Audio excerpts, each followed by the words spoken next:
Let's get this sports podcast party started, all right?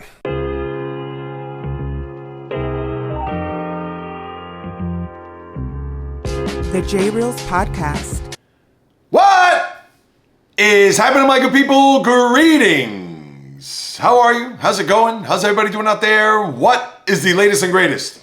Hope everybody's doing well, feeling fantastic, in excellent spirits. I'm about to handle my business and may get a little personal because of what has transpired over the last few days and what's to come as I roll up my sleeves and share all the feels in the world of sports, as this is the J Reels Podcast with your host, J Reels. For my first timers, welcome aboard. And for those who've been banging with me going back to the very beginning, somewhere in the middle, or even as early as this past Thursday, I welcome you guys and gals back. And there's a lot to unpack here over the course of the next hour plus, and it's going to be longer than the usual hour. And I know the last couple of episodes have been that way, but this is the month of October. A lot going on, a lot to uncover, a lot to get into.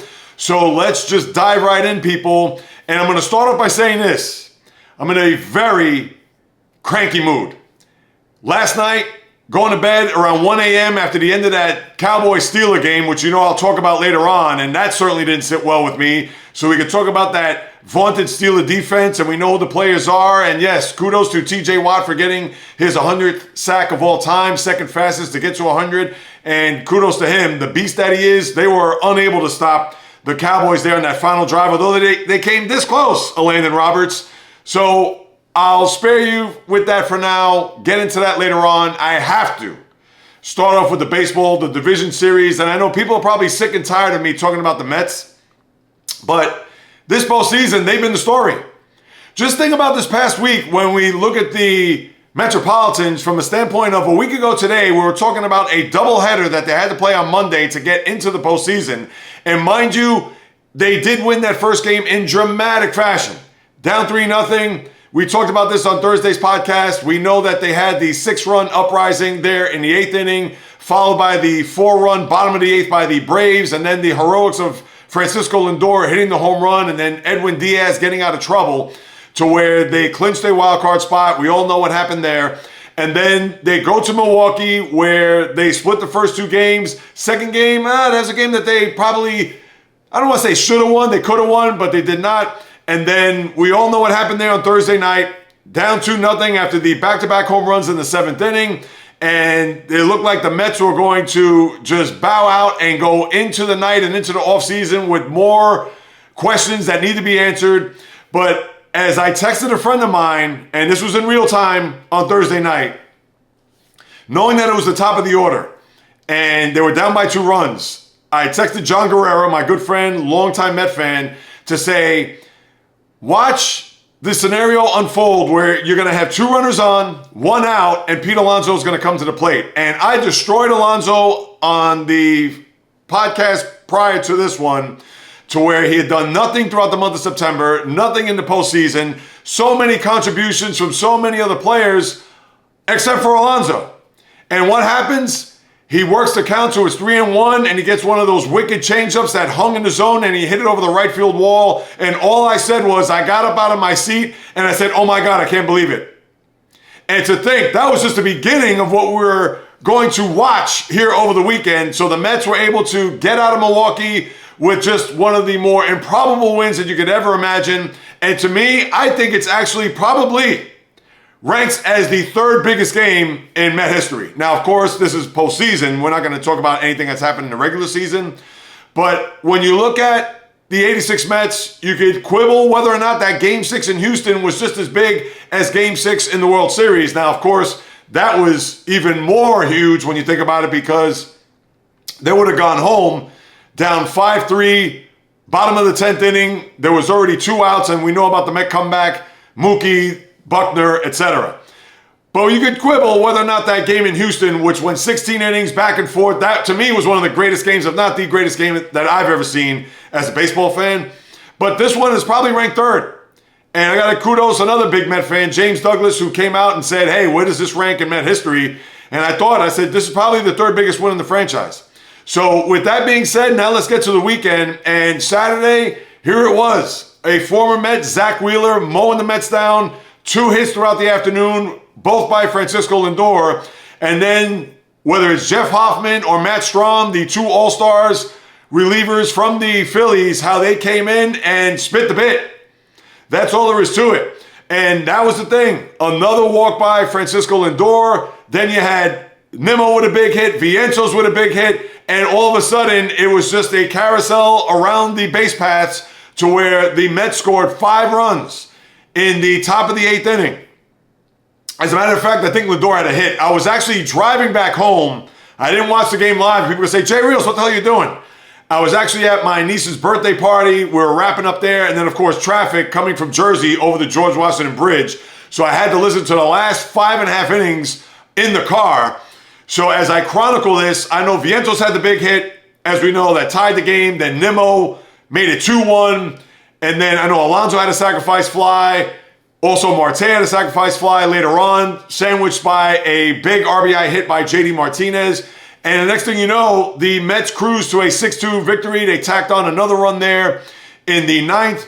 And now that they're in the driver's seat, to where yesterday they jump out on the Phillies 2-0. Vientos hits the home run. Later, Alonso goes deep to make it 3-0. And at that point, I thought to myself, I said, now the Mets are playing from in front. It's not as if they're playing from behind like they did in Atlanta a week ago, or in Milwaukee in Game 3, or even yesterday, or now Saturday, where they were down 1-0 in the 8th. Now they're playing from ahead. Will they be able to survive this? Will they be able to hang on? And yes, we know what had happened after that, whether it was Luis Severino giving up the 2-run homer to Bryce Harper, and then after that, back-to-back with Nick Castellanos to tie the game. And I thought to myself at that point, I said, the Mets are going to need to scratch out another run here, because even though they're able to come from behind, and let's say if the Phillies did take a lead, it would have been a situation where we know the Mets can come back and they're not afraid of stepping up to the plate to know that they have that, whatever it is, that invincibility or just the uncanny ability to come back from these games.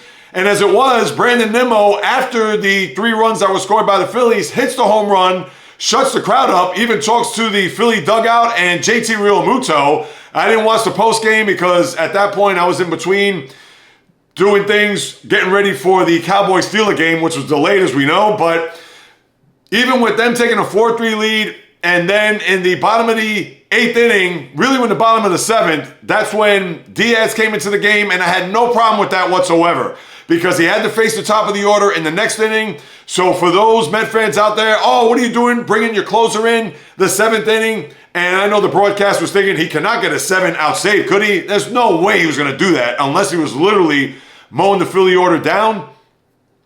But then you had a situation where in the 8th inning, that's when it all unraveled. And how I looked at it was, I get it. Bryce Harper did it a home run.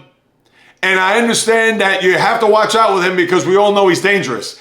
But that 4-pitch walk by Diaz, I don't know why they chose to pitch around him there. And I get it that they don't want to give up a home run there. But his lifetime numbers, Harper against Diaz, were what, 2 for 15? All right, both of those hits were home runs, but it's not as if this guy was Rafael Devers versus Garrett Cole. So you could have pitched to him, and that was with 2 outs. And then what happens? That run comes home, as well as 2 more runs. And I know Vientos had the one play at the plate there where it looked like he was going to get Brandon Marsh out. Oh, no, it wasn't Brandon Marsh. It was Bryson Stott, but he dropped the ball and led to another run. So now it's 6-4, and you're thinking to yourself, there's no way the Mets can come back, can they? Considering that they not only had a lead, tied the game, retook the lead, and then now gave it up to the point where now they're going to have to come from behind again. And guess what? Sometimes the ball finds you in certain spots, and here was Vientos. After a base hit by Lindor, he steps up to the plate, works the count to 3-2, and he swings at a pitch that are at his eyeballs. And what does he do? Hits a dramatic 2-run homer to tie the game. I couldn't believe it. I'm thinking to myself, who are these guys? Seriously, in 1 week, the Mets came from behind to win in Atlanta, came from behind to win a series in Milwaukee, came from behind in Game 1 against the Phillies, and now they tied the game in the 9th inning? I was out of my gourd. I said, no way the Mets are going to win this game. But now here's the problem with this team moving forward. And even though I thought to myself that if they were to survive the 9th inning, I thought they would have won the game in extras. Now, I don't know how they would have piecemealed it together in that bullpen. But here's going to be the Achilles heel for this Met team moving forward. It's not the offense, and we understand good pitching is going to shut down good hitting. It's this bullpen. And it's not just all on Edwin Diaz, and you didn't see Ottavino in there yesterday, which I get it. Maybe people could ask, where's Ottavino? You have to leave in Tyler McGill in the 9th inning. He got out of the 8th inning there, and considering that he's a starter, I know he doesn't have the reliever mentality, but he's a guy that could be that long reliever that you could maybe get to the 10th inning and maybe even past that for a guy who could give you some length, because we all know this bullpen is spent. And I understand we've had enough of the Jose Butos of the world, and Reed Garrett has pitched pretty well here so far, and Ottavino you can't really trust, and Diaz is a guy you're paying $20 million a year, so you're going to have to live and die with him, Met fans. But there's what you saw in the 9th inning, and even then, I understand Harper's dangerous, and he almost won the game on that ball that hooked foul with Trey Turner on first. But again, here they are, pitching around them, being cute, and just go after Harper. Base hit there doesn't win the game necessarily for the Phillies, but as it was, you had Nick Castellanos, a guy who is very streaky. All you got to do is look back to the series last year in the NLCS against the Arizona Diamondbacks, where the guy was 0 for 22 with about 14 strikeouts. And here he was yesterday, tied the game with the home run as you saw, and then for whatever the reason, Tyler McGill hangs an 0-2 slider to Castellanos, base it in the left field, game over, and the Phillies win 7-6. And all you could ask for, Met fans, was that split. I know you wanted to get greedy, and Lord knows I did, especially after the Vientos home run. I'm thinking to myself, are the Mets going to win this game? So now they come home with a crowd that I know is going to be rabid. I know they're going to just be, think about this. The Met fan has been witnessing these wins and these miraculous comebacks all while they've been doing it on the road. So you know this homecoming come tomorrow night at Citi Field is going to be packed to the gills. Now, you have Aaron Nola going up against, I don't think it's going to be Quintana. He's going to pitch game 4. So you're going to see Sean Manaea there tomorrow night, and that's going to be a hornet's nest, Citi Field. But the Phillies aren't going to be afraid to come in here, despite the fact that the Mets did take 3 out of 4 just a couple of weeks ago in that final homestand there for the regular season. I think this is going to go 5 games. I predicted this on Thursday. If it was going to be Mets and Phillies, because at that time they were still had to play a game 5 in Milwaukee. But I thought that it would be a 5-game series. I thought the Phillies would win the series. I did say that. But the Mets are live dogs. How could you not think that they can win this series? Now I'm hoping a little DS magic, and especially a reversal of fortune to the Philly fate. Because when you think about it, the last 2 years, the Phillies in this round, they have beaten the Braves. The Braves, of course, being the top seed or one of the top 2 seeds in the National League, to where the Phillies beat them outright both times in 4 games. So Atlanta was unable to get back home to play a deciding 5th game. I'm hoping that's going to be the Mets' fate this time around, where they can take care of home cooking, they can play in front of their home crowd, and not have to get on a bus to go back to Philadelphia to play a game 5 on Friday. And I will say this, if it is a game 5 on Friday, I'm actually going to a wedding. So could you only imagine how I'm going to feel that if this series does go to a deciding 5th game, what am I going to do to watch this game? And I'm sure my wife's going to listen to this. She's going to say, tough. I'm going to have to make 100 trips to the bathroom just to look at a score in order for me to keep track of what's going to happen here. So I'll worry about that then. Obviously, at game 3 tomorrow, Met bullpen, big giant question mark. That's going to be one to... You're going to be chewing your fingernails to the nub. But this Met run has been unlike anything I've ever seen. And I can just only hope that it'll continue to get through this series and maybe to a championship series before we get to the weekend. I'll stick with the National League because now, as I mentioned at the very top, for those who listen on Apple and Spotify, etc., but this West Coast rivalry, or the latest version of the Hatfields and McCoys, it is certainly now starting to blossom into that. We know that the Padres and Dodgers, although it's not really a rivalry like Giants, Dodgers, Yankees, Red Sox, but who knows? Maybe this could be a budding one, and especially now here in the postseason where they played 3 of the past 5 years. They played in 2020 in the pandemic year. I get it that that was at a neutral site. We know about the series 2 years ago that the Padres won in 4, and then now you have a series that goes 1-1 back to San Diego, and I'm sure a lot of the fan base is going to show up and show out. They don't want to have any Dodger fans infiltrating that park, so whatever tickets are on the secondary market, hopefully they are very few. But game one, we saw Shohei Ohtani on the big stage, down 3-0, hitting that 3-run homer to tie the game. And even though the scoring pretty much concluded after the 5th inning, or right at the 5th inning, but the Dodgers were able to prevail and win 6-5, which I thought was enormous. And not because of the events of what took place last night, but certainly when you look at Jurickson Profar, the left fielder, robbing Mookie Betts of a home run, and Betts thought it was a home run at first, and I'm sure the whole stadium, but Profar, for whatever the reason, taunting the left field fans, trying to hide the ball and trying to make it look like it was a home run, and bluffing the 50,000 plus at Chavez Ravine. But as he came up with the ball, and I'm sure that was just gamesmanship to the utmost, and the Dodgers could downplay it. I didn't watch any of the post game to find out what had happened there. Again, I was wrapped up in the Steeler game. But for the Padres to then come right out and just blow the doors off of the LA Dodgers, and then you saw the histrionics between Manny Machado and Jack Flaherty, where Flaherty was just yelling expletives at the Padre third baseman, and even when they took the field, they were going at it to the tune where the Dodger fans, I don't know why they're doing this, throwing stuff at Profar, throwing stuff at Tatis, a 9-minute delay. I mean, just a disaster. And I know the Dodger fan here over the last couple of decades here, between that unfortunate incident with the Giant fan many years ago, where sadly the Giant fan was killed right outside of Dodger Stadium. And you've heard of incidents even up the coast there at the Bay with Dodger fans fighting with Giant fans over there by Oracle Park, there by the Bay. I mean, what's with the Dodger fan? What are they trying to be, Philly fans? I don't know, but last night the Padres scored early. They had a lead there 4-1. And again, I didn't watch the game. Watching the Steeler game, I'm certainly just clued in on that. But for the Padres to then just blow out the Dodgers, it's giving them something to think about, because I'm sure with all the expectations of this Dodger team coming into this year, and now here they're at a point where they have to go to San Diego, a place that they are very familiar with. But knowing what had happened 2 years ago, not to say that there's going to be a carbon copy, but you have to really wonder the psyche of this team right now, because they know that they cannot bow out here in another division series for the 3rd straight year. It can't happen. Not with this team, not with the way they constructed. And I get it to have injuries in that rotation, understood. But for everything that has transpired between the start of the year, bringing in Ohtani and Yamamoto, and I know Yamamoto, I don't even know what his numbers were there in game one. Let me see if I can pull that up real quick.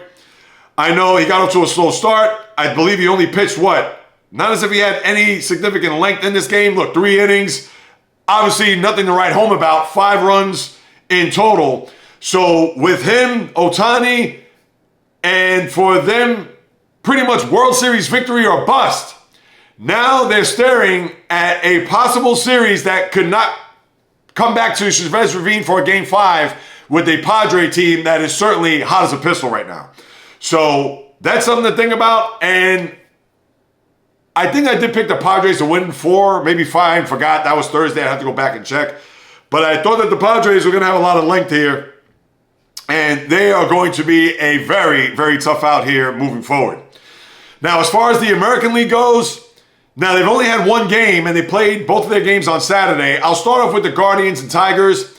Guardians flew right out of the gate, 5 runs before an out was registered, including the Lane Thomas 3-run homer, which punctuated that 5-run first inning, and they cruised to a 7-0 victory. Now, you have Tarek Skubal going in Game 2 today, and that's going to be big because the Tigers, with the ace of their team, and in all likelihood, could give the Guardians a lot of fits and maybe bring the series even at 1 game apiece before going back to Comerica for a playoff game there.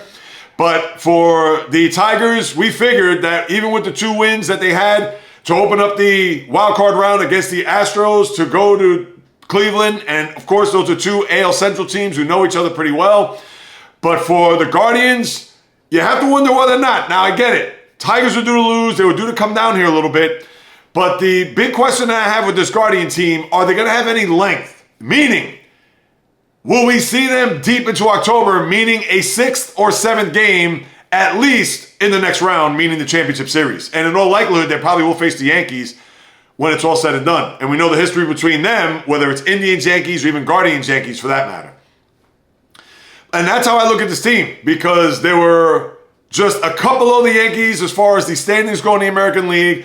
We know everything about what the manager's done this year, and he deserves the AL Manager of the Year. And I get it that there should be some votes for A.J. Hinch and even Matt Quatraro, the manager of the Royals. But what Stephen Vogt did without having his stud starter and one Shane Bieber and having to piecemeal it together, especially in what the last 11 years meant for that franchise with Terry Francona, and I'll get to him later on. And here he was, a year that they played well over their heads. Great performances there by Jose Ramirez, no shocker there, but a lineup with Stephen Kwan and Bo Naylor and even Lane Thomas, who they got in a trade there with the Nationals right before the deadline. And they seem to be a team that is looking to, I'll say, shock the world, only because nobody expected this Guardian team to win 92 or 93 games, whatever they won, but even to get to a World Series.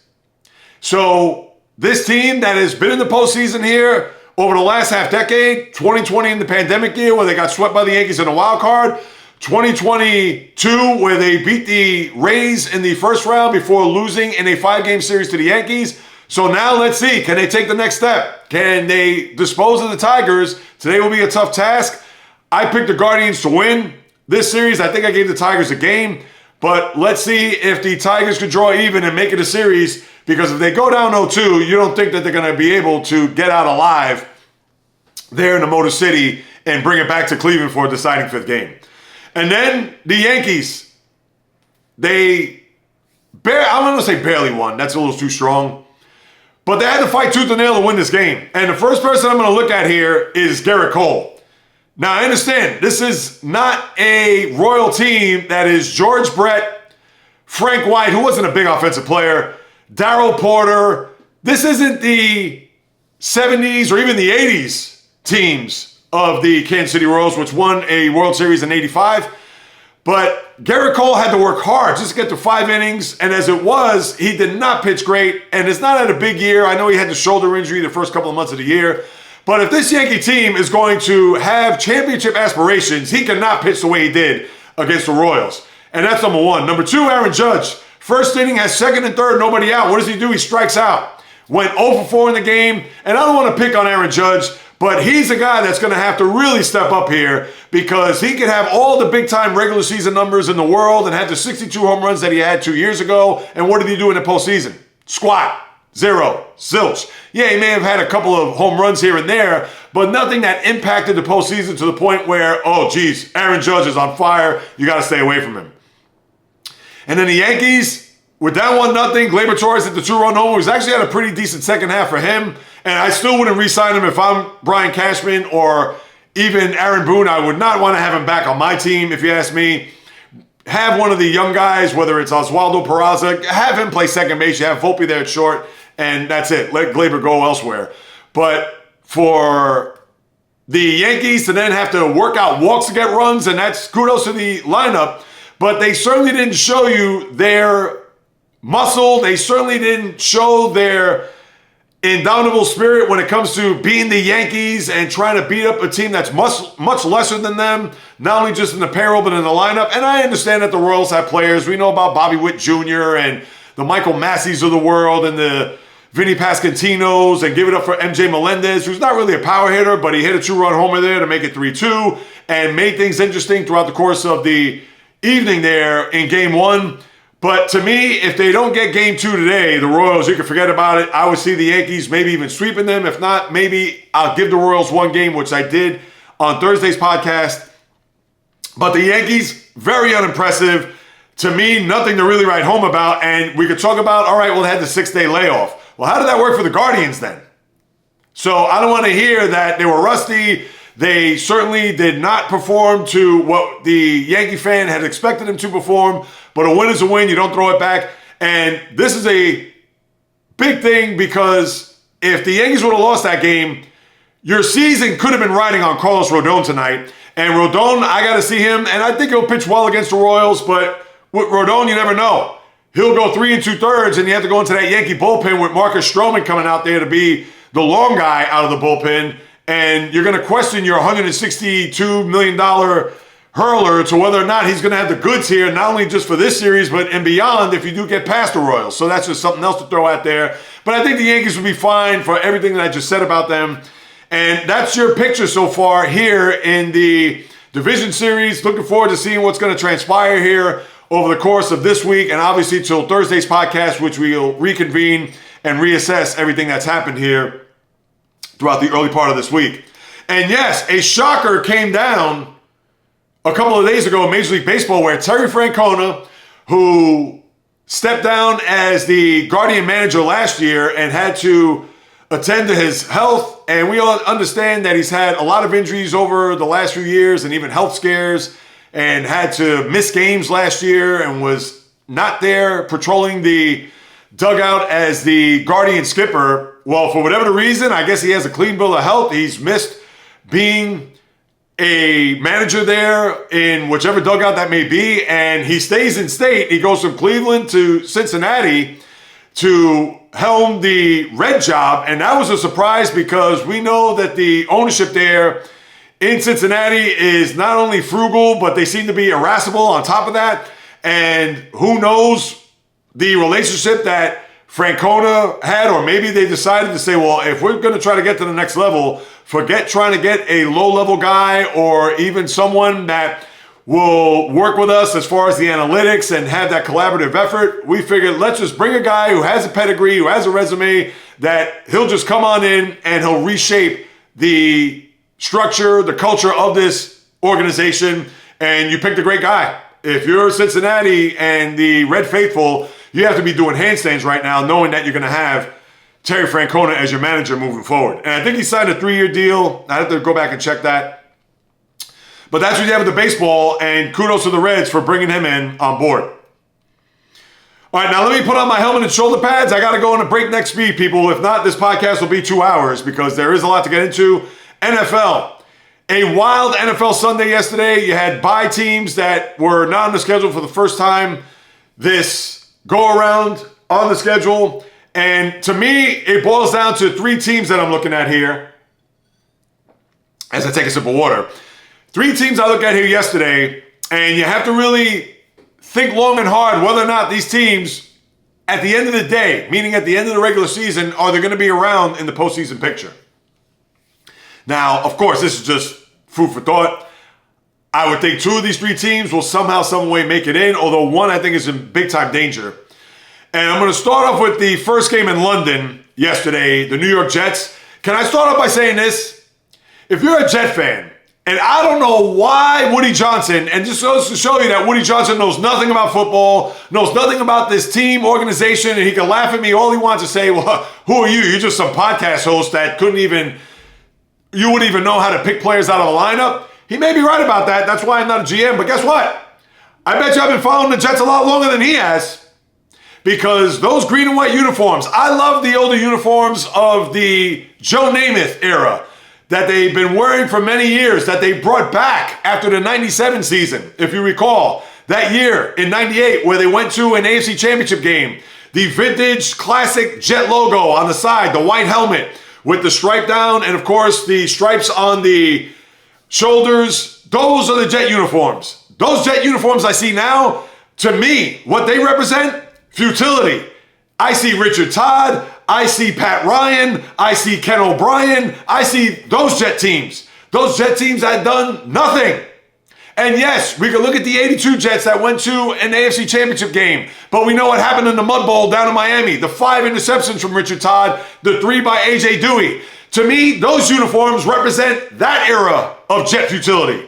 So why did they bring those back? Could somebody answer that? Or why did anybody in their marketing or advertising, whatever their department is, why did they think that was a good idea to bring those uniforms back? Can we start there? Because now those uniforms are going to resemble this era of Aaron Rodgers and what we saw there yesterday, the 3 interceptions. Now he has an ankle sprain, which is a low grade, and he's going to play Monday night against the Bills, and the Bills have their own issues right now based on what you saw there yesterday. But here it is, a Jet team that a lot of people thought after them beating Tennessee and by the nose of the skin of their nose. And then on top of that, follow that up with a game against New England, which, please, they're the Patriots. All right, this isn't the Patriot team of 5 years ago. Now they're hearkening back to the Schaefer Stadium, the metal seats in the stadium prior to Gillette, where they were 2-14 under guys like Rod Rust and coaches like that. So I don't want to hear that the Jets, although they were riding high after beating the Patriots on a Thursday night, that you could say, all right, now the Jets are soaring and let's see how far this team could go. Well, now they have been on the tarmac the last 2 weeks, losing to the Broncos inexplicably. And then yesterday, all right, the Vikings are 4-0, but it's not as if Sam Darnold lit the world on fire with his numbers. But for Rodgers, who had 3 interceptions, another pick 6 by Van Ginkel, who did so against Daniel Jones. So he's 2 for 2 against the New York teams this year in 2 different countries, I might add, or 2 different continents for that measure. And now you have a Jet team that has Buffalo on a Monday night, and then the following week, the Steelers, maybe not much to talk about there, on a Sunday night. So here it is. This Jet team is now staring at a possible situation where they could be 2-4 after next week, and who knows how hot that seat is getting for one Robert Saleh. And as it is, all you have to do is look at his record. I think Woody Johnson, who again, doesn't know his ass from his elbow when it comes to he made no business, 100%. But taking the temperature of the fan base, taking the temperature of his organization, knowing what this organization has been doing, I'm sure he knows Joe Willie and yes, understood. But if I was him, right now, I would pick up the phone and call Bill Belichick to say, Bill, I know when Leon was owning the franchise, obviously, you had a falling out. I know 24 hours. You faxed in your resignation, HC of the NYJ. Understood. But you know what? I know it's week 5, week 6, week 7. I don't know how much we could salvage of the season, but we want you for the next at least 2 years after this one. Here's a blank check. What do you say? If you're Bill Belichick, I'm sure you would take it. Who knows? Maybe he has such animosity toward the Jet franchise that even a blank check wouldn't all of a sudden have him running to MetLife to sign on the dotted line and be the Jet head coach. But we know how much he loves Aaron Rodgers. He has a quarterback in tow. He has a defense that he can work with. He's the guy. Forget about anybody else that's out there. If I'm Woody Johnson, I would have him on speed dial. I would even drive to wherever he's at right now and say, listen, I know you're enjoying Inside the NFL and being a part of all these different shows where all you do is just chronicle what's gone on week in and week out in the NFL, but you know what? Save our franchise. I have a quarterback here that at least is going to play the rest of this year and next year, barring that he's healthy and he stays upright. But if I'm the Jets, that's what I would do. So that's number 1 as they're 2-3. Number 2, the Bengals.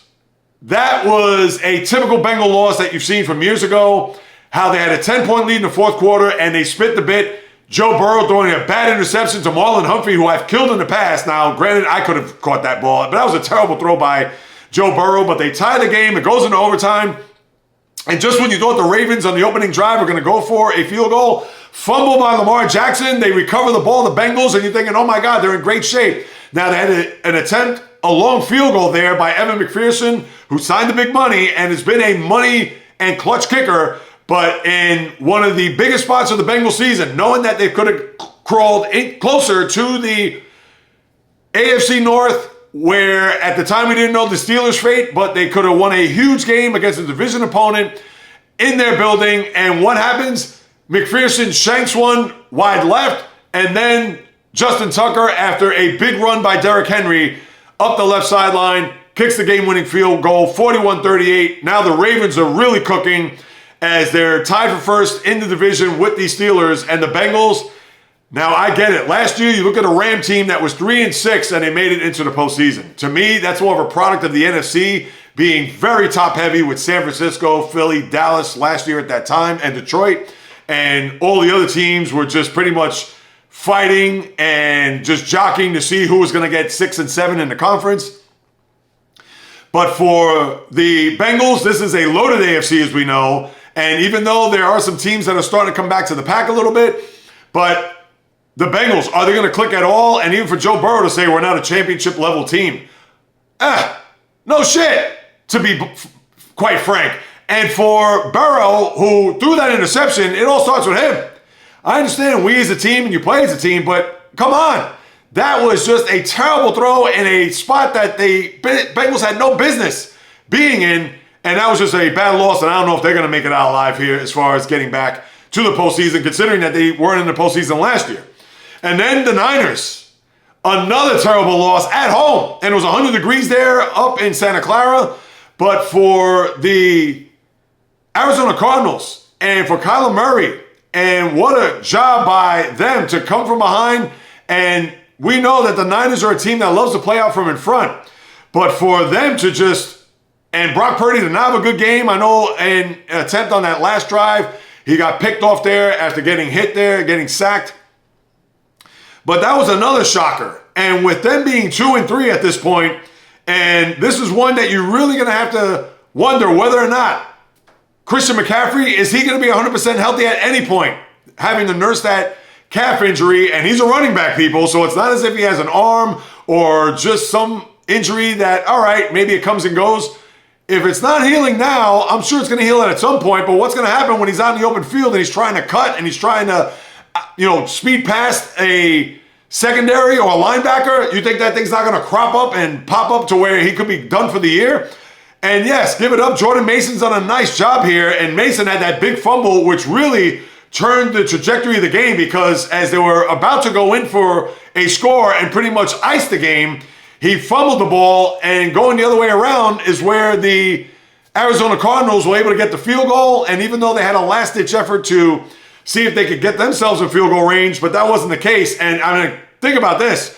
What was that throw by Kyler Murray to Marvin Harrison? And I know if you're a Niner fan, you've had nightmares watching that replay over and over. And that was the biggest play of the game, because with Murray going right, and here he is throwing across his body, a pass that I think is still hanging up in the air, but for Harrison to catch it, and that led to the game-winning field goal. That was just a killer loss. And even though the Seahawks had come back to the pack based on the giant win, and even though they had a chance to tie the game, the block field goal, take him back to the house, big game by Daniel Jones as I try to squeeze that in here.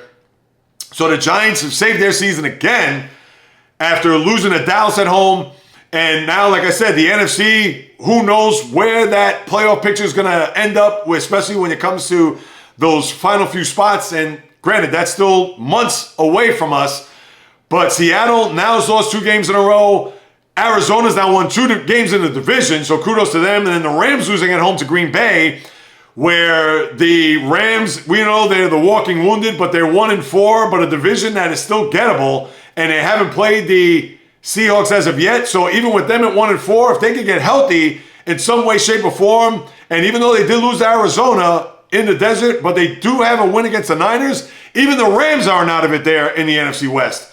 That just goes to show you how topsy-turvy the NFL was yesterday, just based on those 3 games between Jets, the Bengal-Raven, and then the Niner game. And that's not including some of the other games, Buffalo-Houston, where the Texans, I hate those uniforms and that big H in the middle of the field. And I get it, that's all for merchandising and selling. And that is one I would not put in my closet if I'm a Texan fan. I told you people, I'm in a cranky mood, not feeling it.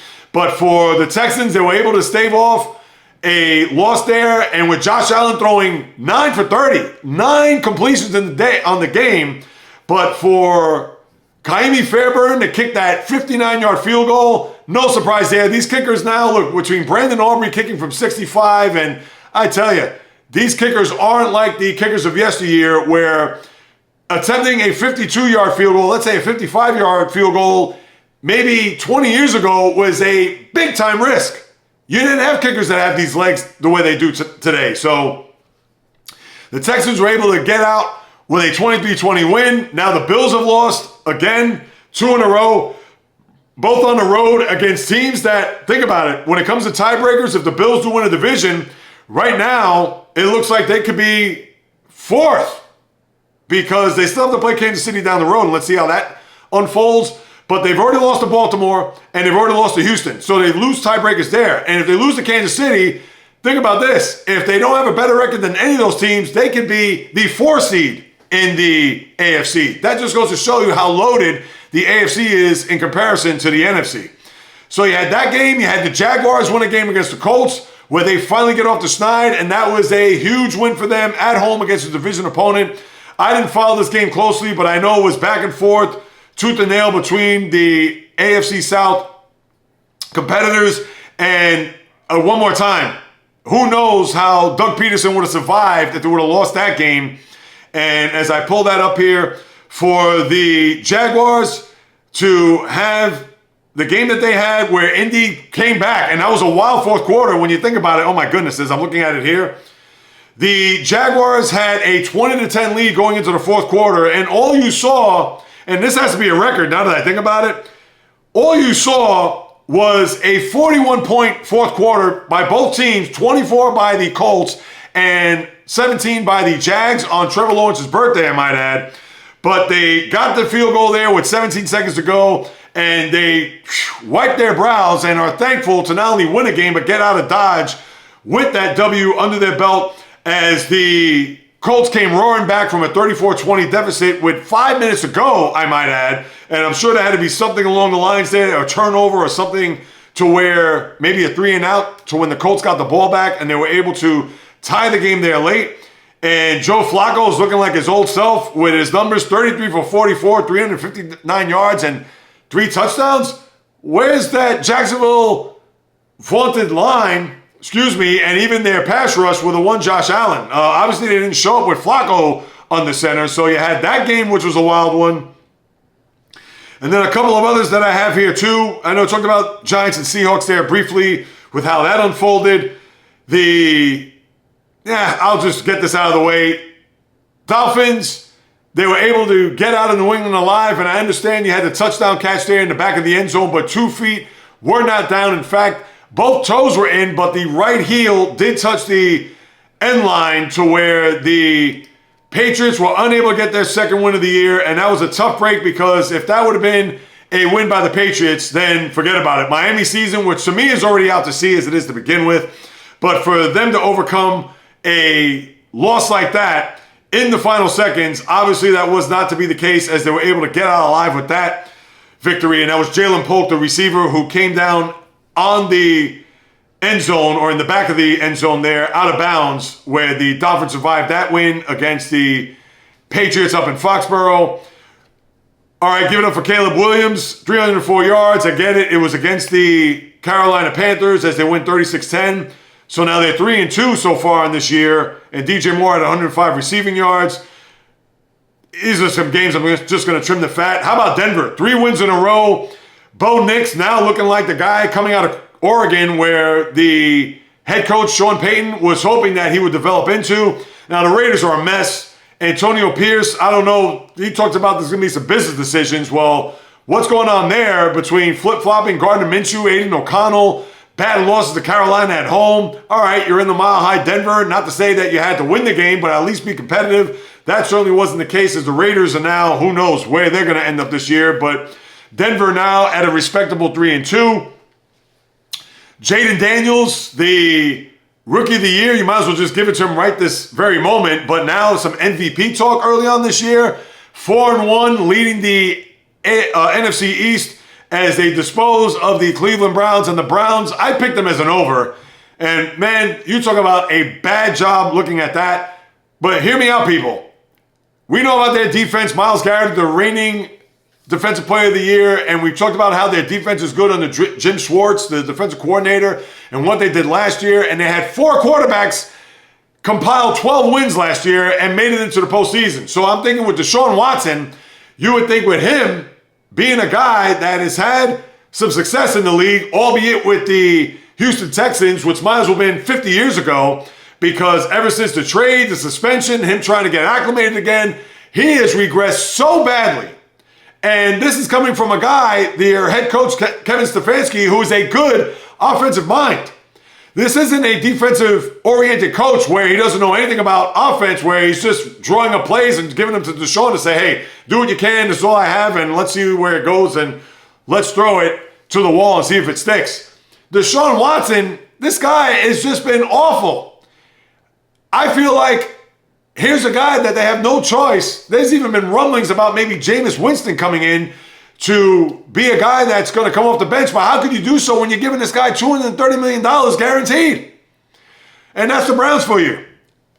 If you could fire the owner, as we all know, you can fire head coaches and GMs, etc. Jimmy Haslam, they got to get him out of there. That is one of the worst decisions known to man, and I'm sure he is up all night, every night, contemplating on whether or not, or not whether or not, why he decided to sign this guy or even trade for him. Draft picks, etc. Oh, just a mess there in Cleveland as they're 1-4.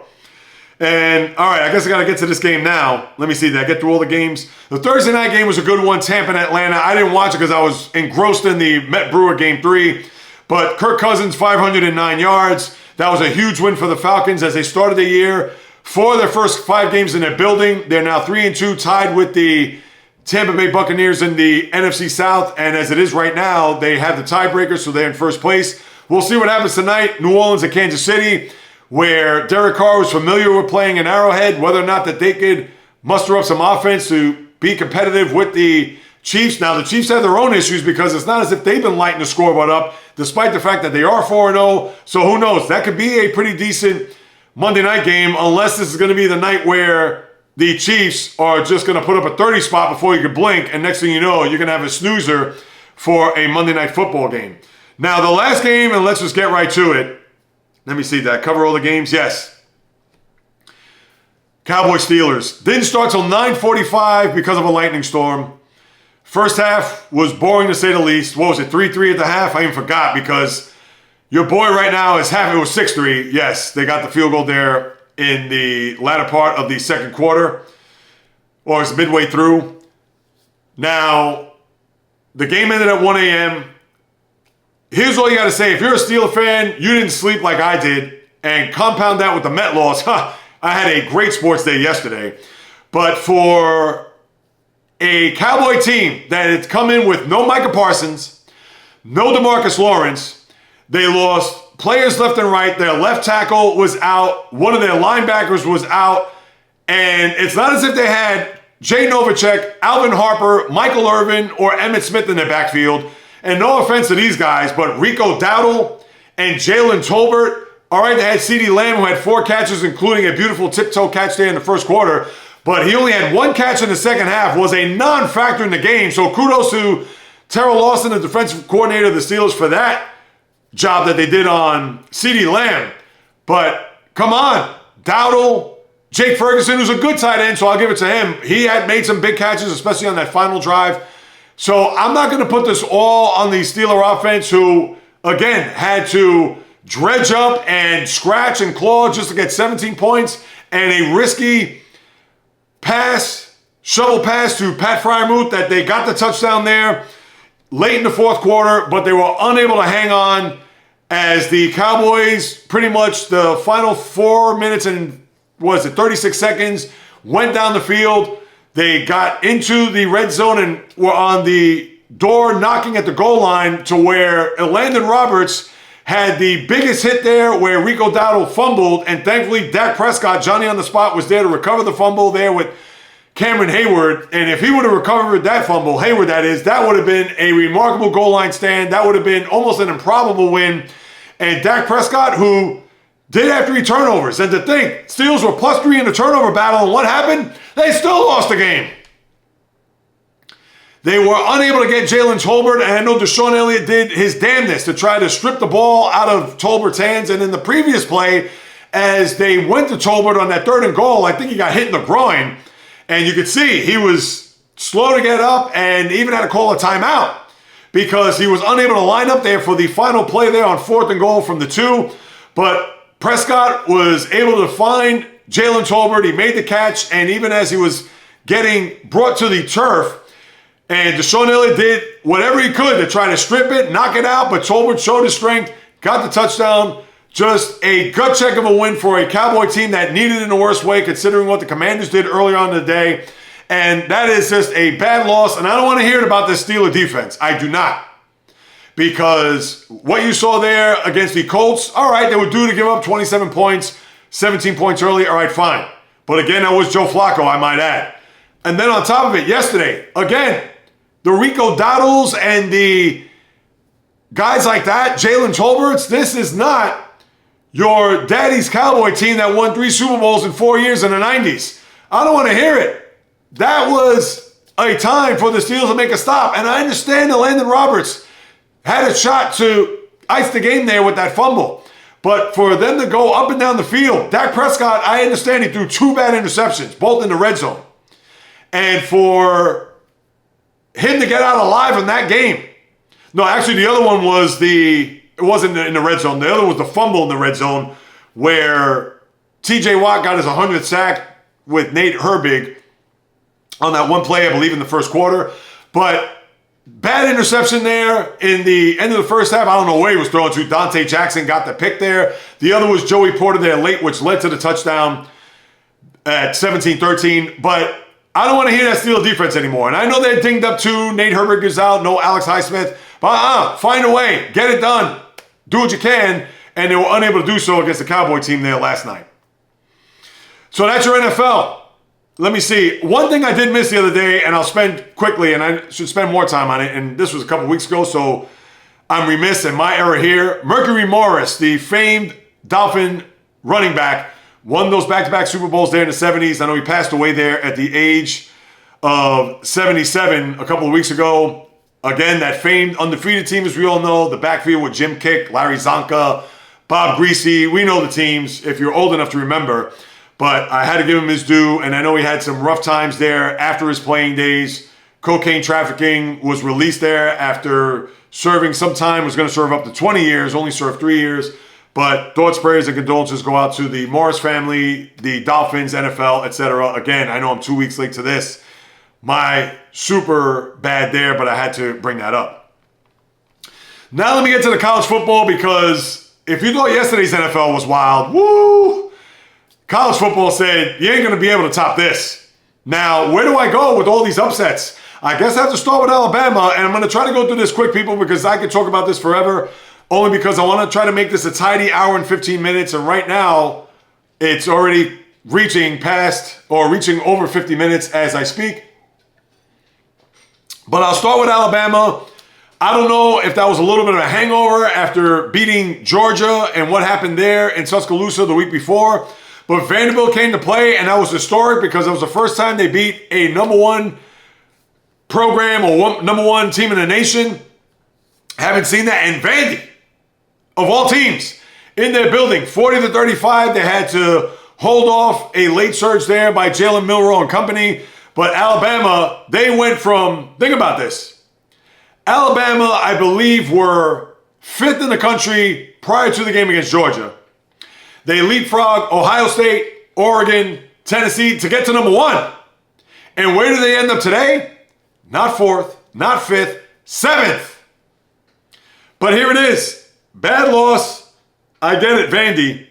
But when it comes to, well, let me save that. I'll only save that because there is a big, giant caveat with all these teams that had lost the other day. Missou, what a terrible loss at Texas A&M. And how about the quarterback there? And the one Brady Cook, talking about how, he was asked how he's going to have to deal with the Texas A&M crowd. And he said that, our practices are louder than their crowd. Now, why would you do that? You're going on the road. Just be quiet there. I know Missou's had a big year so far. But what happened? 41-10. They didn't even show up. I don't even think the quarterback showed up in that game. Terrible job. A&M, who were ranked 25th in the nation. You know they're going to go up the charts there, and I don't know where they rank now. I'm sure they're probably somewhere in the teens after that win there on Saturday, but that was just a pathetic job by Missouri. Come on, if you're going to lose the game, all right, fine, but at least be in the game. I don't even think they were on the bus. They probably were imposters that were in that game. Terrible job by Missou. That's number 2. Tennessee, 4th in the nation. They're going to plummet there thanks to Arkansas. Their first win over a top 5 team in 17 years. When they beat LSU in 2007.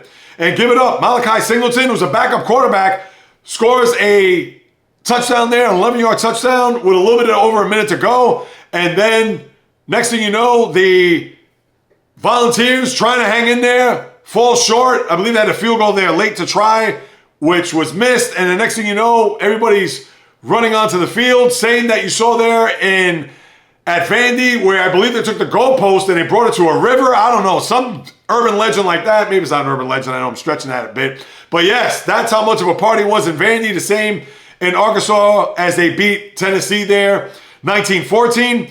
And how about the Huskies? I get it. It's a very minute, exact bit of revenge.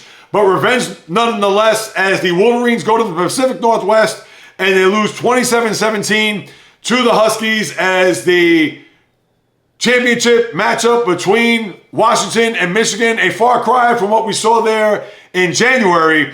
But Michigan now, as they lost to Texas there in early September and got knocked down to the bottom of the top 25 rankings, slowly but surely they crept up and looked like, all right, fine, here they are in the top 10. Well, you know they're going to go back down, as we'll review that in a second. But for Michigan, another bad loss there. And then lastly, USC. I mean, I get it. Now, being a part of the Big Ten, they go to play in the Midwest against the Golden Gophers there. And on a fourth down sneak with 56 seconds left to go, and Lincoln Riley with his tail between his legs going back, gets picked in the end zone there at the end of the game. Golden Gophers win. USC, a team, as we all know, we think that they could have maybe not championship aspirations, but certainly be a part of the playoff mix. And that's a tough loss that they're going to have to digest. But I bring all this up with all these losses. If this was a year ago, these losses would have been damaging to the playoff hopes of these teams. Now, granted, there's still plenty of college football to be played. And with the way the season has gone, I mean, anything can happen.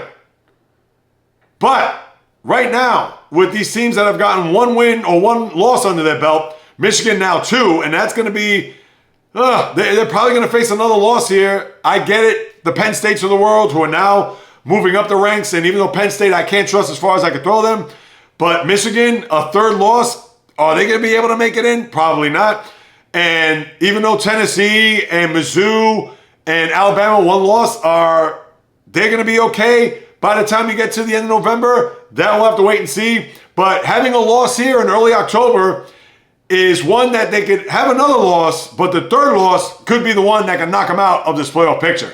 And how about, to flip the script here, how about Miami?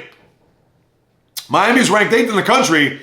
They were down by 25 against Cal. Now, after the games there on Saturday, the baseball game, Dodgers, and it was late, and I was tired. I had a long day that day. I saw that they were down 38-25 with about 5 minutes to go. So I was thinking about tuning in, but at that point, it was, I believe, it was almost 2 a.m. It may have been 20-2 at that time. And we know these college football games, they're an eternity. They last 4.5 hours. I said, no, I'm not staying up till 2:30, maybe even 3 in the morning. That's a stretch. But let's say 2:30 in the morning to watch this game.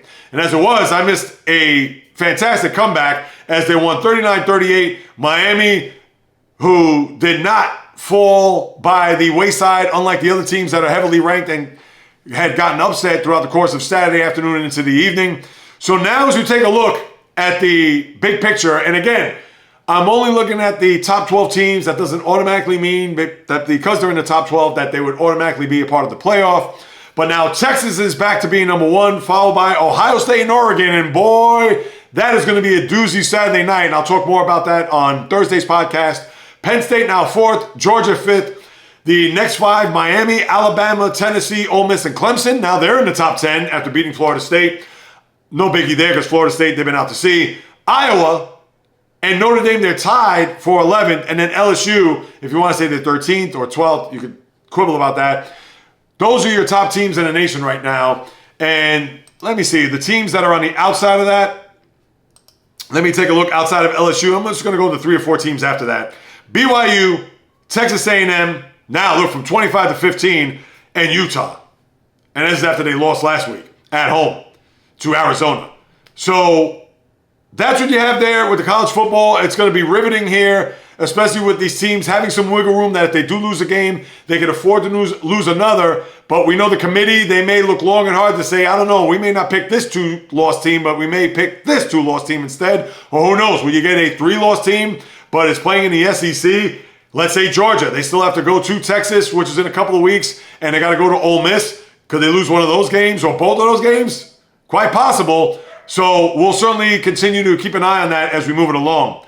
Now let me take off the helmet and shoulder pads. Let me get to the National Hockey League. Yes, I want to talk some NHL. No NBA. I know the preseason has begun. Yes, we want to talk about Bronny playing with his dad. Not me. Until we get to a game that counts, that's meaningful, we'll talk about it then. But no NBA to really discuss. But NHL, I'm going to have to take some time on this because I'm going to preview the league now. And I know it's going to be kind of lightning quick. It's not going to be the big previews that I have with the NBA or even with the NFL or Major League Baseball where it's dedicated to its own preview. I probably should have given this more time. I certainly have given it thought, but let's get right to it. The season storylines, as it's already open because the Devils won the first 2 games against the Buffalo Sabres. And the Devils, a lot of people think that they could either be a hit or a miss depending on who you talk to. Now, there are some people that think that they may be a team that's a sleeper in the East that could rival the Rangers, the Carolina Hurricanes, the Bruins, etc. Or they could be a team that's not middling, but will be in the middle of the pack in the East and maybe not make it out of the first round. Me with the Devils, I know they're not going to have Luke Hughes, a defenseman, for quite some time, but they do have a pretty big offense. Jack Hughes, you have Timo Meier there as well. And for a team that, let's see if they could come back from last year not making it to the postseason to get themselves back into the playoffs like they did 2 years ago where they beat the Rangers in the first round before losing to Carolina. So let's see what the Devils have in store. And I only start with them because they've already played 2 games. And the Sabres, it could be another long year as they've not made it to the playoffs in eons. So the storyline heading into this year, how wide open is it for teams to make it to a Stanley Cup Final? Because yes, I could have started, could Florida repeat? Or can Edmonton get back to the Stanley Cup Final? To me, those are weak sauce storylines. So those are obvious storylines. But how I look at it on a big picture scale, I have quite a few teams. And maybe as I look at it, I think there are 8 teams that could win a cup. And that's a little less than 1/3, which may not be a lot. And maybe there's a team or 2 that could sneak and maybe get on that magical run that I don't really trust, that has the goalie, i.e. Winnipeg with Connor Hellebuck, and we saw what happened there last year in that opening round. Ugh. Not one to remember if you're the fans of the Winnipeg Jets as they got blitzed by Colorado. But I think it's Rangers, Bruins, Carolina, Florida in the East, Dallas, Edmonton, Colorado, Vancouver in the West.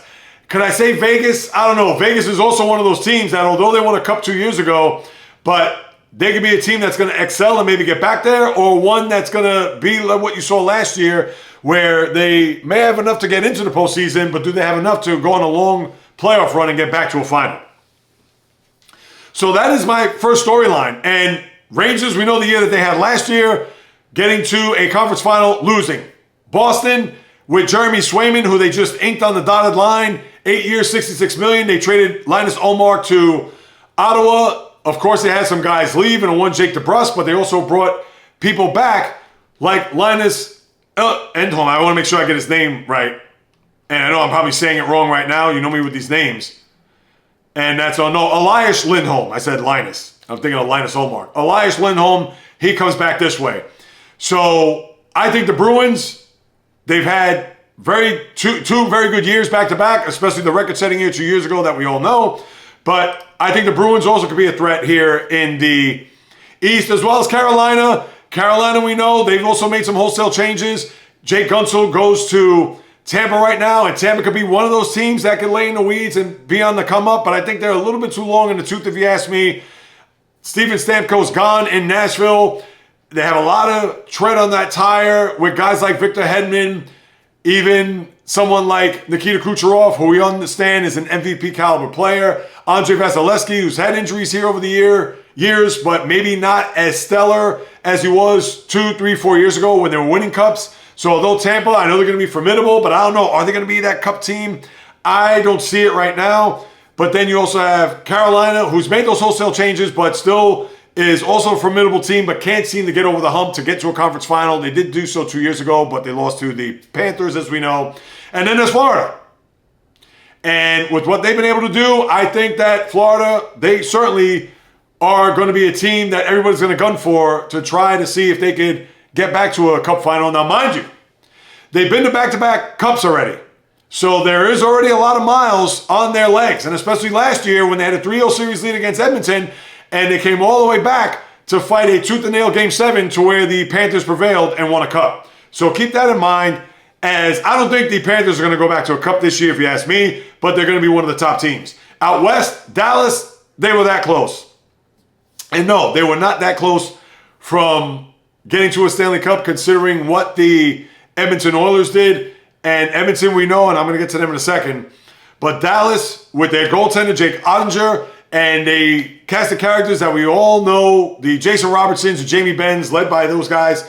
And we think that Dallas is going to be a team that a lot of people will look at and feel they're going to reclaim themselves as a team that's going to get back to a cup final. They did do so, if you recall, in the pandemic year, but they fell short 2 years ago to Vegas. They fell short last year, as we know, to Edmonton, and now are they going to look to take that next step? To me, that's a big storyline, if you ask me. But again, thinking big picture, those are one of the teams that I think will be in contention. Edmonton, for everything that we witnessed last year and had the bitter taste in their mouths of losing a Game 7, and would have been historic if they'd done so to win a Stanley Cup, and I'm sure that's going to stick with them all spring and summer long leading into the fall. Now, we understand it's hard to get back there. Leon Draisaitl with the big contract, some small changes there that were made, but nothing that was earth-shattering to the point that they brought in a piece that, they got a guy that is maybe not Mark Messier-like to bring them that cup, who knows their way around championship winning, the DNA, the pedigree, etc. But Edmonton, will they be able to get back? To me, I'm not going to say it's a long shot, but if they're going to take a page out of the Florida Panthers, I'm sure they're going to try to do so, knowing that the Panthers had to go through that baptism by fire in order for them to win the following year. So maybe Edmonton could be that team that will follow that same blueprint. Then you have Colorado, high-scoring team, high-flying team. Will they have their guy, Gabriel Landeskog, who had been out with knee injuries, a big cog in the wheel to their 2022 Cup run. And for Landeskog, who has suffered these injuries and is a big part of this team, is he going to be healthy enough for the Avalanche to do their best to get back to a Cup final? We know they could score with the best of them. We know that they want to get into a track meet, well, on the ice, when I look at it from that standpoint, because their speed kills, as we know. Landeskog, Nathan McKinnon, Cale Makar. We know that Colorado is a team that can outscore anybody. But their goaltending situation, bit of a question mark with Alexander Georgiev, and with them bowing out last year in the postseason the way they did, and knowing that they have a lot to prove, despite the fact that they won a cup a few years ago. But I think that they know what it takes to win, but they're going to probably bring some pieces along the way, whether that be in the middle of the year before the deadline, for them to get back to a cup final. And then there's Vancouver. Bitter loss in a Game 7 to Edmonton. They show that they're a regular season team. Now they got to show and prove that they're a team that could win in the playoffs, that they could get to a Stanley Cup and win it. We've seen them do it, albeit many years ago, where there was 94 losing to the Rangers in 7, and a bitter Game 7 loss at home to the Boston Bruins after the home teams won the first 6 games. Now, I think Vancouver, they're going to have a big year, big team, but whether or not they get over the hump, that remains to be seen. To me, that is the big picture storyline. I don't think that there are certain teams we could talk about, who's laying in the weeds, who's a team that we certainly could be one that could surprise people. People may think the Detroit Red Wings. People think the Nashville Predators. Those are teams, one from the East and one from the West. Nashville, for the guys that they brought into their team. I understand an aging Steven Stamkos, but also Jonathan Marchessault. There's those two guys that know how to win. That if Nashville, remember last year, they lost just brutal games in the first round. Wait a second, would they lose to Colorado in this first round? I know I said Colorado, Winnipeg. I believe that was your first round series. It'll come to me as I talk about it. But they lost some brutal opening round games where they gave up goals in the final seconds. And for them to look at the landscape and bring on those two guys that know how to win. And I think those are big pluses. Could those teams also be a part of the mix as surprises? I would say yes to Detroit and even to Nashville. As far as disappointments, where can I go here? Is it a reach to say the Penguins, considering they're bringing back Sidney Crosby for 2 more years? I'm not going to say disappointments. They haven't made the postseason last year, and why would I expect them to be any better? Actually, they haven't made it to the postseason the last 2 years. And now I'm upset to find out, who did Nashville play in the first round? Why am I thinking they played Colorado? Where I felt like Winnipeg, when they played Colorado, as they try to piecemeal this together. Was it Vegas in the opening round? No, Vegas got knocked out. It's going to come to me, people. I digress. But for disappointments, where do you go here? Do you go with a team like the Islanders that because they pretty much didn't bring anybody, and yes, they made it to the postseason in the last 2 years, and even though they had Patrick Waugh as coach, and yes, they've seen some things here early on in training camp, but is it going to be enough for them to have, and when I say a big year, maybe not be an 8th seed or a 7th seed, maybe be somewhere in the middle as a 4 or 5, maybe be a 2 seed in the Metropolitan Division, or even a 3 seed for that matter, and not just squeak in as a wild card. Maybe we can look at them as possible disappointment. If Matthew Barzal takes his game to the next level, we'll see what happens there. But I'm going to look at this season overall when we talk about those teams. To me, it's going to be those 8. I don't know, or 9, if you want to even throw in Vegas for that matter. I'm going to say 8, the 4 in the East and 4 in the West that I mentioned.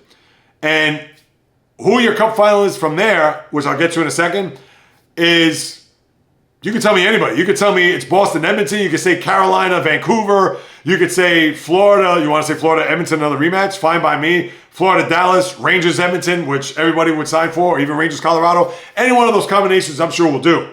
As long as you have an original 6 team there, the powers that be, Gary Bettman, will do handstands. But with that being said, I'll give you my Cup prediction in a minute, because I got to go to another storyline that a lot of people are going to watch this year, and that is Alexander Ovechkin. We know the guy's indestructible. We know the guy's played with a bill of health throughout the course of his career. He is 42 goals away from breaking Wayne Gretzky's all-time record, which everybody thought was almost impossible. It was the 56-game hitting streak of Joe DiMaggio. It was the 2,130 games consecutively played by Lou Gehrig, which of course has been broken by Cal Ripken, 26-32, which we know that will never be broken. Or do I even need to go to the 511 wins by Cy Young? I know I'm just choosing baseball records here, people. But all right, you want to throw in the 18,355 yards by one Emmitt Smith rushing? I know it's not as sexy as some of the baseball records, but you want to throw that in there? Have at it. But for Ovechkin, 42 goals. Could he get it this year? I think he had 39 last year, or was in the high 30s. He's going to have to really go on a tear here. And he had stretches last year where he went droughts without scoring a goal. I believe at one point he went 16 games off the top of my head. I may be wrong on that. But I know he did have a long stretch in the second half of the year, getting toward the final stretch of the season where he didn't score any goals. But a lot of people are going to be on that watch to see whether or not he is going to not only tie, but also break this year. Now, barring any major injuries, I would think he's going to come close. I'm going to say he's going to fall just short, because he's going to have to go in a time machine, maybe not to 2008 to 2014. You'd want to go maybe 2015 to 18 when he won that Cup in 18. Now, I'm just going to leave it at that. I think he's going to fall short this year. But if he plays anywhere between, and you got to factor age, people. If he plays anywhere between 74 to 78 games, he's going to get his goals. He may get 30, 32, 34. So that means he'll be 8 short, and he's going to come back next year to break it. So, and I get it. People are going to say, he's just coming back to break it. Listen, I would too. It's not as if Ovechkin, what is he? He's probably 37, 38. It's not as if he's 41, 42, and he's tripping over the blue line. So as long as he's still effective, as long as he's still his dominant self, even at his latter age, at the 17th hole, back nine of his hockey life, so be it. So I'm here for it. Let's see how that plays out. Over-unders, I'm going to go through these real quick.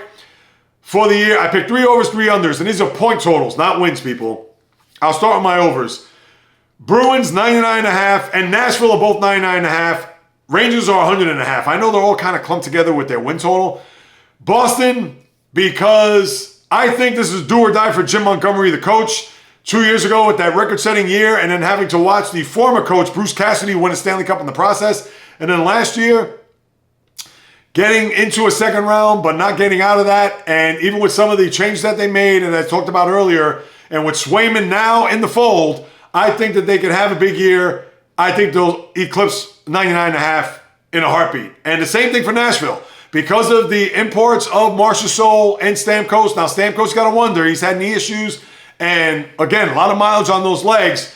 Whether or not they're going to be a team that is going to eclipse that 100 mark or 99.5, I think they will. They did so last year, made the postseason. Maybe I should pump the brakes on that. They probably came close. But because of those additions, I'm picking them as an over. And the Rangers had the most points in the National Hockey League last year. And I'm sure they're going to be primed to have another big year. They didn't make a lot of changes either. They're pretty much bringing the same team intact. But 100.5, I think they'll be somewhere when it's all said and done in close to the high 100s, maybe even into the teens for that matter.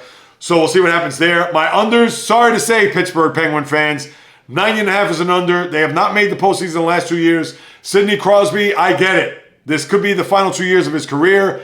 He's actually going to be what this coming year? Well, he just turned 37. So he's going to finish his career at 39. What is he going to give him? What is Evgeny Malkin going to give? What is Chris Letang, part of that core who won all those cups there, late 2000s and even in the 20 teens, those back-to-back wins against San Jose and Nashville? I don't know. And with no Jake Guentzel there, as we know, he was traded last year. I don't know who's coming up the ranks to be a guy that's going to really be not necessarily the second coming of Crosby, but a guy who's going to carry the torch to be the figurehead of that organization once Crosby exits stage left. So that's why I'm picking them as an under. This is dangerous because last year with pie in the sky, and I thought, maybe the Blackhawks will eclipse that number. They fell way short. Their number this year is 73.5. I'm sure there's going to be more growing pains. I know they brought in a lot of veterans to that team, including Tyler Bertuzzi being the big one from Detroit. But is that going to be enough to get them past 73.5? Where Bedard, he's going to be the guy that not only is going to be the face of that franchise, but maybe even the face of the league in the next 7 years or so, once Connor McDavid starts to slow down, where we probably won't see him slow down even maybe 7-8 years from that time or from this time. But I'm going to pick them as an under. I understand it's dangerous because then watch them just eclipse it at the end of the year and I'm going to look like a fool. And then I'm going to choose Calgary only because of the turnover that they've had over the years. And I understand they had 81 points last year they finished. So this is a dangerous pick. I wasn't too cute with my overs because I figured, I'm going to go with these. My unders I got a little bit cute with. Calgary, again, a lot of turnover. Even with the scenario with Jonathan Huberdeau. And I know he's been good there, but not like Matthew Tkachuk where he brought that team a Stanley Cup to South Florida. But with their number being at 81 and they play in an old building, not that that matters. I know they may be getting a new building in the years to come. But Calgary, a nondescript team, falling on hard times here a little bit. Their number's 81.5. Maybe they'll be right at that number similar to last year, but maybe a smidge even below that. I'm picking them as an under. So once again, overs. Boston 99.5, Nashville 99.5, Rangers 100.5, Pittsburgh, my unders 90.5, Chicago 73.5, Calgary 81.5. And my Stanley Cup Final, I'm picking the Dallas Stars over the New York Rangers in 6 games. And then lastly, as I put on my gloves and get in the octagon to talk about the light heavyweight fight on Saturday between Alex Pereira and Khalil Rountree. Now, Rountree actually was leading on all 3 judges' cards going into that 4th round, but Pereira, I guess, was trying to play a little Jedi mind trick, the tactic to where Rountree was game in this fight, and Pereira, I guess what he did was he let Rountree let all the gas out of the tank, and then the 4th round, that's when he pounced. Now, I don't think that was by design. I will look at that from a standpoint of maybe being a little bit surprised by Rountree coming out with some strikes and putting Pereira, not necessarily on the ropes, but in this case on the cage, to where he had to change his game plan a little bit. But that 4th round, it was an all-out assault with combinations, obviously strikes to the face, a lot of body punches where Rountree just literally bottomed out. And even though you could argue whether or not Rountree maybe expended all that energy in those first 3 rounds, where he probably should have been a little bit more textbook and been more of a tactician instead of trying to be a guy. Not to say that he was going to go all out and empty the tank in those first 3 rounds, but maybe the adrenaline and maybe just the thought of him knowing that he was winning on all 3 cards, or maybe not that he knew, but maybe in his own right feeling that he was winning the bout and thinking that, oh, now let me see if I could just outlast him here in these final couple of rounds, where Pereira saw that and obviously attacked, and therefore Rountree, once he was attacked, had nothing left to show for it. And sure enough, Pereira gets the victory, his 4th defense title in UFC 307. And for him to retain that title, just kudos to Pereira after having to navigate those first 3 rounds. You got to give it up for him. But Rountree, I'm sure he's going to come back at some point and maybe learn from this fight to know that it's not about just letting all the air out of the balloon to see if he could submit or get Pereira to submit or even win by a knockout. But they stopped the fight there in the 4th round. Pereira wins. He retains his belt in what was an exciting 307 there, with the lead heavyweight match, or light heavyweight match, the lead bout being Pereira and Rountree. And now, my good people, I know this is a long one, and I appreciate you sticking with it, but guess what? Where else are you going to get all this? And I want to make sure I covered everything before I bid adieu. Watch, I left out something that was important here and imperative. No, I covered everything, people. But where else are you going to get all this? All right, it was an hour and 20 some odd minutes, but an hour and a half packaged with a bow on top here on a Monday, or wherever you get the chance to download this, listen to this, watch this on YouTube, or even on Spotify for that matter, where you're going to get complete analysis of the baseball playoffs, of the NFL, college football, NHL preview, as well as a UFC recap just of the main bout. I know there were probably some undercards that were good, but here it is in an hour and a half. With, again, nothing but fire, passion, energy, fury, as I always say. So to those who watch, listen, follow, subscribe, etc., I thank you for carving out precious time out of your day to listen to what it is they have to say about what goes on in the world of sports. If you haven't done so, like I mentioned at the top, and I'll say it one more time, please, people, subscribe, follow on all the platforms, Apple, Spotify, jreels.com, the YouTube channel at jreels, where I post daily shorts, just to increase the visibility for those who aren't aware of the J Reels podcast. Please take a screenshot, send it to your friends, family, foes, frenemies, send it to me. I'll repost it on all of my socials. This will go a long way in getting the word out. Remember, word of mouth, people, that's just as important as me trying to go out and hustle on my own. So I'm going to need that help, and I would sincerely and gratefully appreciate it. And if you haven't subscribed on the platforms, whether it be Instagram, TikTok, Facebook, please do so, especially even on my socials. The J Reels podcast, on those aforementioned, TikTok, again, the J Reels podcast, Twitter, X, JReels1, just the number. The old-fashioned way, if you want to hit me up with a question, comment, or suggestion, the jreelspodcast at gmail.com. I'll be more than happy to follow up with you guys and gals, because whether you do or do not know, and if you haven't listened over the last hour and 20-some odd minutes, then either I got to ratchet it up more, and of course do that organically, not just be with the pomp and circumstance a la some of the other podcast hosts or talk shows that you watch, listen, etc., that seem to be at 100 all the time. I'm at 100 naturally because I love to do this. Sports is in the blood and the DNA since birth. And I will continue to deliver nothing but unadulterated, highly opinionated, nothing but fire, passion, energy, fury with my thoughts, opinions, critiques, praise, analysis, feelings on anything and everything that happens on the world of the diamond, ice, gridiron, hardwood, golf course, racetrack, tennis court, boxing ring, octagon, you name it. From my lips to your ears, from my heart to your soul, from where I am to wherever you are, the J Reels podcast always comes correct, direct, and in full effect. From the South Bronx to South Beach to South Central to South Pacific and all points beyond, peace, love, and God bless everybody. And until next time on the J Reels podcast, on the foot, baby.